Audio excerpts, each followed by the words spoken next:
Hey guys, and welcome to a battle, shock and horror, as I actually feature some vampire counts here, led by LP's very own Sarge71, up against Capnada and his Dwarven forces. Should be a good, fun matchup, and as I previously said, vampire counts not a faction I often host on the channel, and that's because I don't play them much myself. But I'm very excited to get them in the action here with a very cool build indeed. And the main thing I want to highlight in this build is Fellbats. We have 4 units, and it looks like they're all triple silver chevron, as well as a gold chevroned Fellbat. So that's quite a hefty investment on top of these cheap and cheerful little bat boys. I suppose it's not that expensive, considering how cheap they are to chevron up, but still, fantastic backline harassment tools, which of course you need up against dwarfs, should help up against both dwarven box builds as well as kind of those spread out onion builds. Also fantastic for chasing down the enemy, and those extra chevrons should make them a little bit tankier against enemy missiles. Now for the main battle line, we do have the ever cheerful zombies dotted all the way along, a good backbone to any solid vampire counts build, here to soak up and absorb blasting charges, crossbow bolts, gunfire, pretty much everything. Then you allow your secondary line to saturate on top and deal the damage. For that secondary line in the centre pocket, we do have Graveguard, 3 units of great weapons, one of which is the Sternsman, of course, Regiment of Renowned, regenerating, anti-infantry, bad to the bones, which literally the bones in this case. A unit very pesky to deal with and quite sticky. Now on the flanks, we have a pretty interesting choice. So on either flank, we do have some Cane Wraiths, and Cane Wraiths are, in my opinion, quite interesting in this matchup. So there's not much in the dwarf roster which can really deal damage to them, so they can be there for a long time, which really helps out with their terror in the late game. However, they do magic damage, so they're not going to be doing too much damage to the dwarfs either, kind of turning it into a bit of a wet lettuce combat. But at the same time, they're good for getting in the back lines, and once again, being another sticky unit the dwarfs have to deal with. So you hop them on top of the Thunderers, Quarrelers, Trollhammer Torpedoes, all of those kind of units, and all of a sudden they're going to be stuck for a long time. We do have 1 unit of Cryptorers as well. Of course, we're coming in with that added wallop punch to try and break through the dwarfs. We have the Black Coach over on the far side, and again, does magic damage, but considering it has such a ridiculously large mass, it can pull through the dwarfs very quickly and do some pretty awesome damage. And up in the skies, we do have a Blood Dragon Vampire Lord leading the charge, certainly one of the coolest named of all the vampires, coming in with Heart Piercer, Helm of Discord, and then obviously Raise Dead, Gaze in the Gash, Invocation Heck, all that standard good stuff. And the Undead Dragon, I must admit, even for someone who doesn't play counts too often, does look incredible. It's a very cool model indeed. Now for the forces of the Dowie here, looks like they're going for more of an onion style build, I suppose, than a box build, but it's kind of more of a standard deployment. I quite like it though. We do have miners with blasting charges dotted along the front line to help clear out chaff as quickly as possible, as well as the Warriors of Dragonfire Pass. And this front line is going to be led by Belager himself. A dwarf with plenty of cool lore behind him, coming in with Revenge Incarnate, as well as his mighty Oathstone and Rally. I really wish the Oathstones worked the same way they did on tabletop. It'd be horrifically hamstringing yourself, because basically you would pop down an Oathstone and you couldn't actually move from that spot, but I believe you became unbreakable while you were there, which was incredibly cool. We also have a Thane leading the other side as well. Looks like he may be coming in with his fire damage buff. Let's have a quick little look. He is indeed bringing the Ironbeard's Ring, which is going to work very nicely with the Warriors of Dragonfire Pass, as well as these Iron Drakes in the secondary line. For the rest of the secondary line, we have Dwarf Warriors and Thunderers dotted all the way along, all 4 Raiders in the mix as well. We have an Organ Gun in the centre pocket, can do some pretty decent damage. I'm actually a big fan of it myself. And we have triple Slayers. We have 1 normal, 1 Dragonback Slayer, and 1 Giant Slayer with their huge axes. And Giant Slayers are actually really big. It's kind of comical when you compare them to other dwarfs. Their size is quite hefty.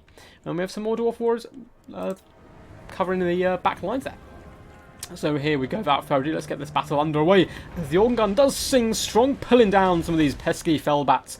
Not the best use of ammunition, but at the same time, you know, giving a bit of first blood is always a good morale booster.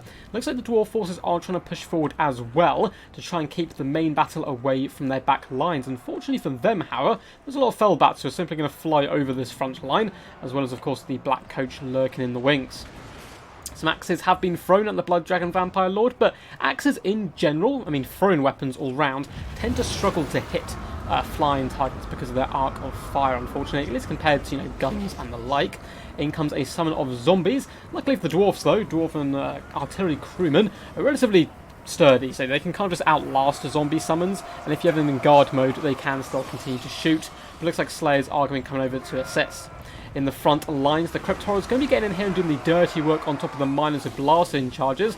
Excellent play bringing these guys in forward to try and soak up the miners' blasting charges. Looks like they were paying attention, didn't blast them, how they need to use them, you know, on these other units.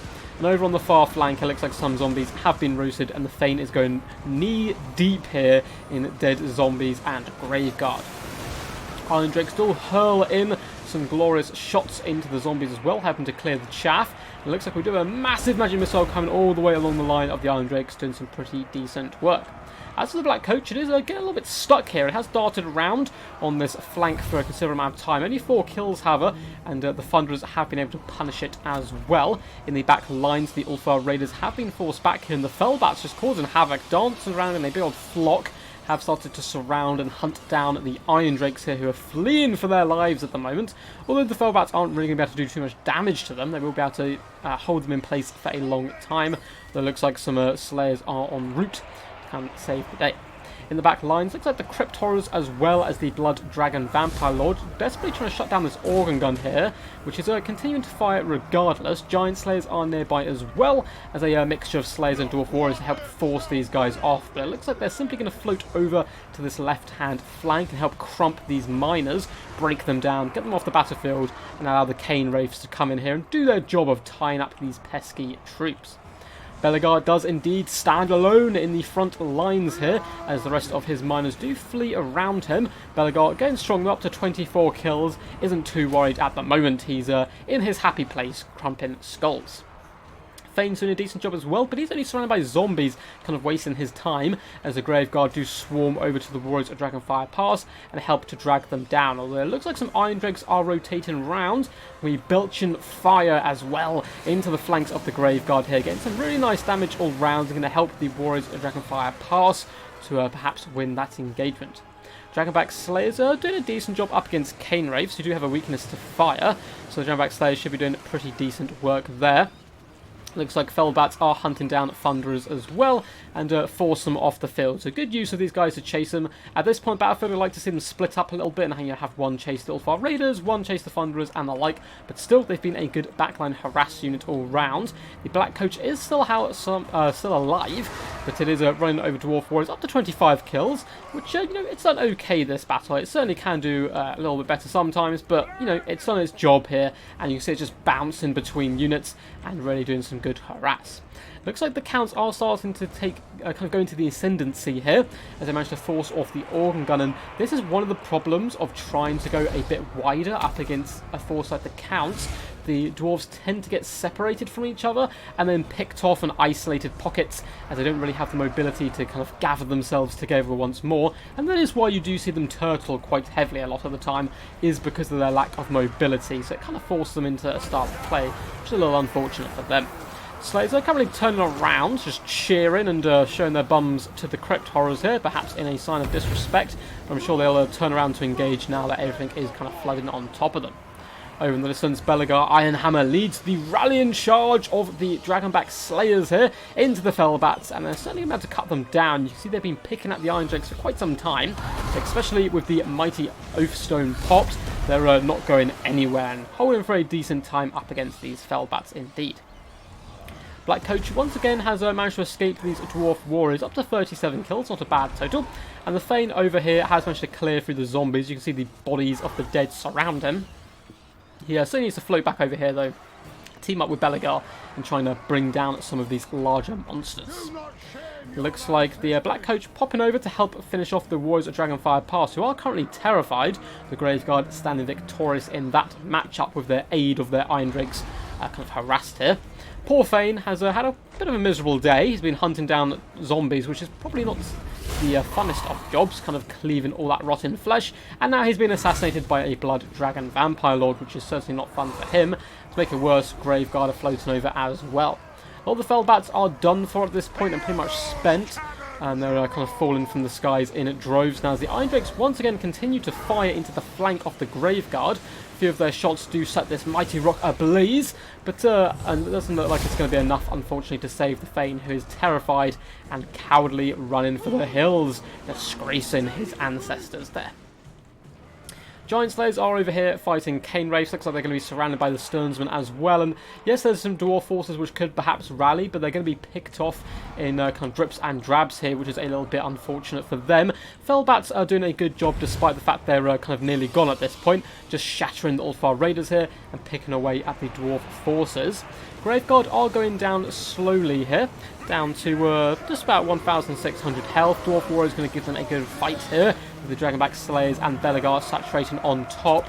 But things are looking particularly bleak here for the Dwarven forces, as that Black Coach cackles and just bounces around, and the Blood Dragon Vampire Lord still probably has 1 or 2 breath attacks left. And just as I said, it does turn to do one of those horrible noxious breaths, and it does some pretty decent work. In fact, helps terrify some of the Dwarf Warriors. As armor losses does kick in, it looks like even the mighty Belegar does flee. But from what I know of Belegar, he'll certainly be back to try and claim Dowie vengeance at some point in the near future, as the Slayers here do fulfill their oaths and buy time for their mighty king to escape here. So certainly going down in glorious fashion up against such mighty beasts such as the Blood Dragon Vampire Lord. Should be able to see some of the cool animations here.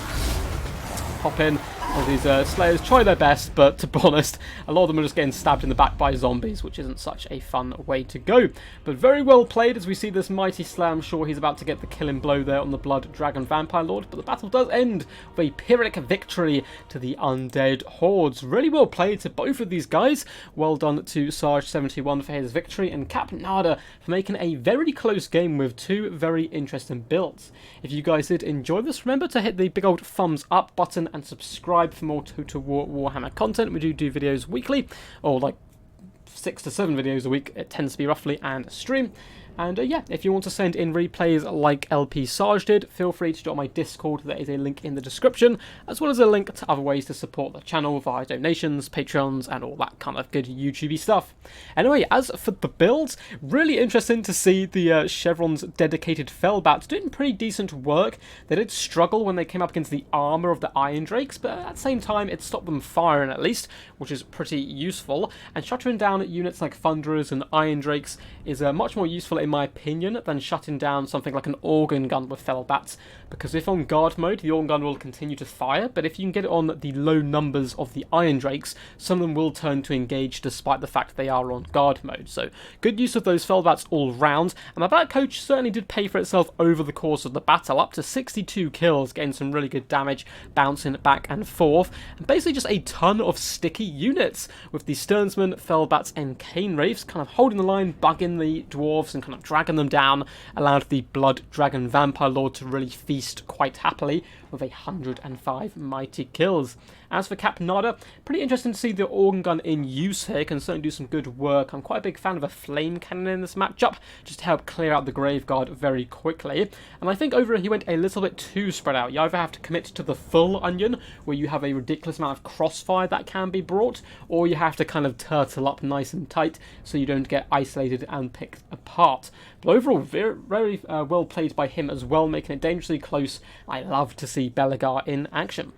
Anyway guys, until next time, peace, and as always, stay awesome.